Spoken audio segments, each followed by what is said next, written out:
Welcome to the Inspiro Podcast, a podcast exploring personal growth, leadership, strategy, communication, and fulfillment. We are your hosts, Jason Luchtefeld and Bill Woodburn. I'm here as a dentist, transitioning into a career to help facilitate individuals and their organizations towards a more fulfilling future. Hi there, I'm Bill Woodburn, and I'm a licensed professional counselor and licensed marriage and family therapist in Austin, Texas.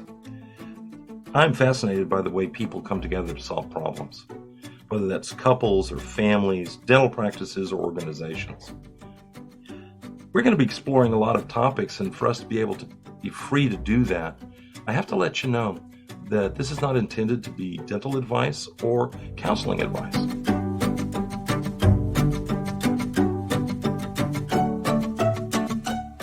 I'm going to make a slight segue. Still sort of communication, but it's again a willingness to communicate a vulnerability. And that is with loneliness and the idea of lonely. So there's more and more data. There's multiple books now that talk about how the most important thing for longevity is relationships. It's not food.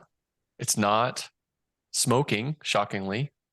It's not exercise. While all of those things are important and have a lot of value to extending a fruitful life, the number one that has come across now in a couple different studies is the idea of our relationships. And more people are finding themselves lonely and not able to communicate that effectively to fix the situation. Now, for all you introverts out there, don't stress out too much. I did at first, thinking, am I going to die tomorrow? It's completely subjective. So you can be surrounded by 100 people and feel lonely. You can be living alone and not feel lonely. You can have 2 friends and be just fine. It's really about the subjective value of those relationships in your life. So the ability to dig in, have some self-awareness, and then verbalize that to those around you, whether that's family, friends, coworkers. That was a shocking revelation. I found that they've done this research in people that work together, and they found that people that consider 1 to 3 people at work as friends rate their life satisfaction 80% higher than those that don't. And I'll even add a piece. Yeah. I've talked to lots of dental teams over the years. And an underlying reason why people want to go into dentistry, particularly want to go into the private practice model, is they want to work with people. They want to work on a team. They want to have close relationships with people. They want to have a group of people around them that on, Friday afternoon says, "Hey, let's go grab some barbecue and talk." They want that. And when that is removed or, obstructed in some way, there's this sense of people on the team not getting what they really came for. Even if they're being well paid, even if the hours are good, there's that extra piece that many people are coming to the dental team for. So loneliness is also strongly correlated with depression. I want to throw this in there as well. First, if you are feeling lonely and think you may be depressed, then call a professional, make an appointment, and start talking about that. What are some self-care things? Schedule a lunch with friends. Sure. So first, a bit about depression. My quick and dirty definition of depression: it's when hopelessness and helplessness gang up on you and change the way your brain works. But that also gives us some hope here, because if it's about hopelessness and helplessness, then doing something that you're not helpless with, doing something that brings hope for something to change, really fights back on that. And one of the things that does a great job at that is being able to establish a relationship. And a lot of people think it needs to be some deep and soul-binding relationship. Actually, it doesn't. I mean, those are great, and I suggest if you can get one, great. But if you can get someone that you can talk openly with, if you can get someone who you can be vulnerable with, it doesn't have to be ultimate vulnerability, just some. If you can just admit to that person that you don't like your boss very much, or whatever. A lot of what people mean by loneliness is being shut down and having their communication cut off.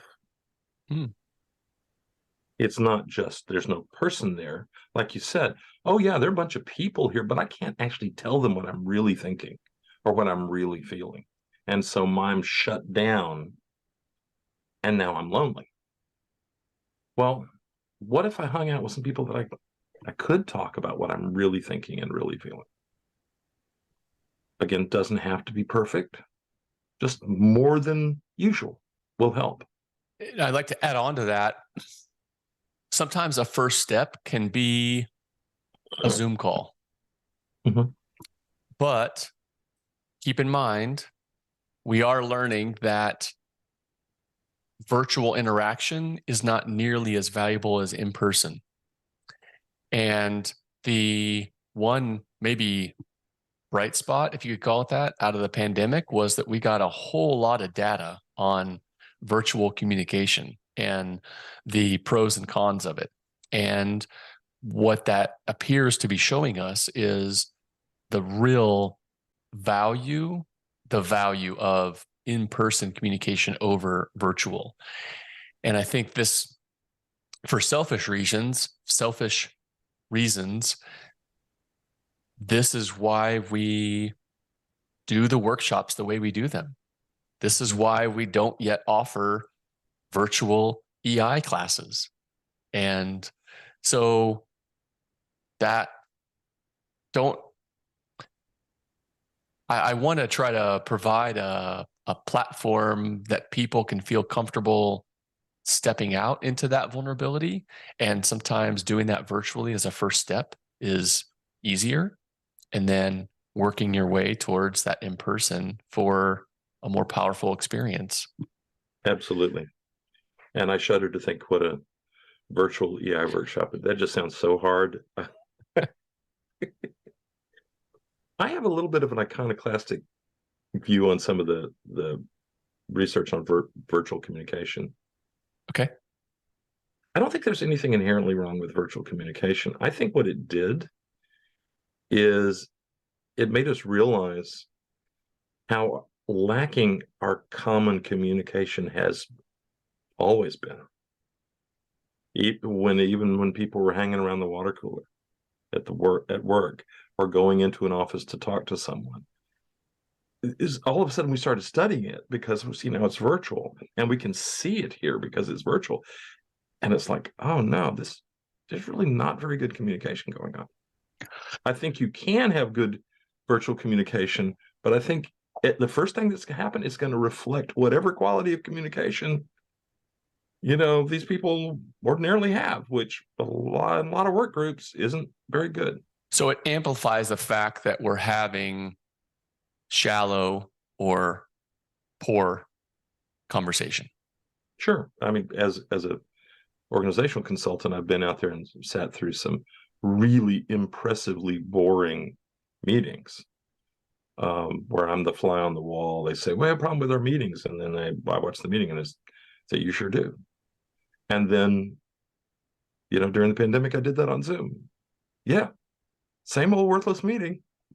It's just with a lot more technology. Interesting. So what's the solution? We've talked about a lot of solutions for in person, and I guess a lot of those could be applied to a virtual conversations as well. Let me suggest a couple of things. These are broad pieces. I don't think we can improve communication, whether that's virtually or on a team or with our friends in person, without some courage and without offering each other some safety. That there has to be a kind of sacred space that people can enter into where there's a level of safety so they can talk about being hurt, or they can talk about some value that's either not being acted out or being violated in the group they're in, and that it's safe to do that, and that people feel it's safe, and that the team or the group is committed to safety versus winning. I think that gets back to our first few episodes on validation, is what it sounds like to me. Most people are lonely because they don't feel safe.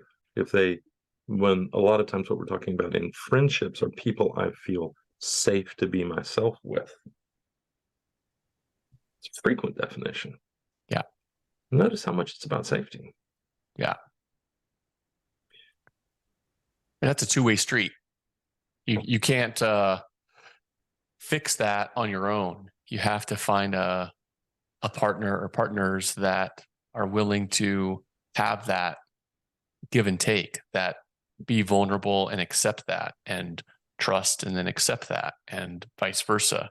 And that's what ultimately builds those roots of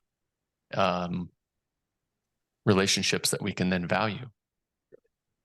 And one of the reasons why I teach the awareness wheel is it's a way of creating a safe space for people to have a disagreement.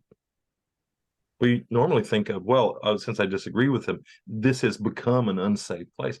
Well, what if it could still be a safe place and a safe relationship, and you could disagree? That safety doesn't mean indulgence, like, yeah, I'm going to nod and smile, and I think you're a total idiot for believing that. No, wait a minute. The ability to say I disagree, and for the other person to say they disagree, and yet for it to be safe. That's something I think is worth building.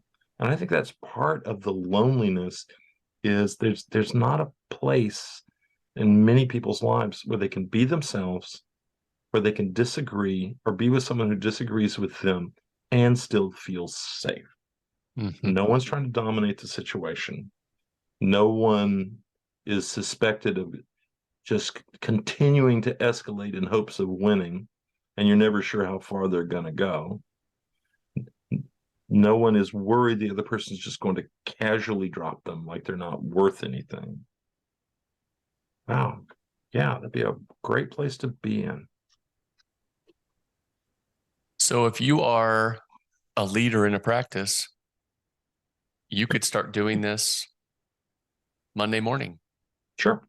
And it's just a matter of the intention to create that space for disagreement. When I say leader, I mean everybody in the office. And I've got a seemingly simple, though it's sometimes hard to do.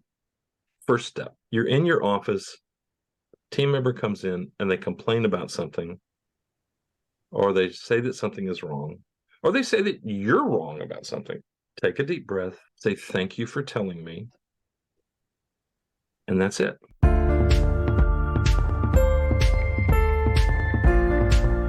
Don't get defensive. Don't push back. Don't try to over-explain. Just thank them. Now, you can go home. You can think about it. You can later have another discussion about it. Okay. But first response isn't either, well, no, I'm right, or, well, you do the same thing. It's, thank you very much. I appreciate you coming to tell me about that. I'm going to think about that. Period.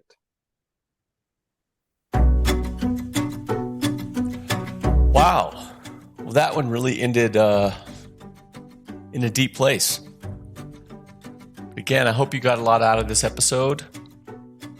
And we will be trying to get some practical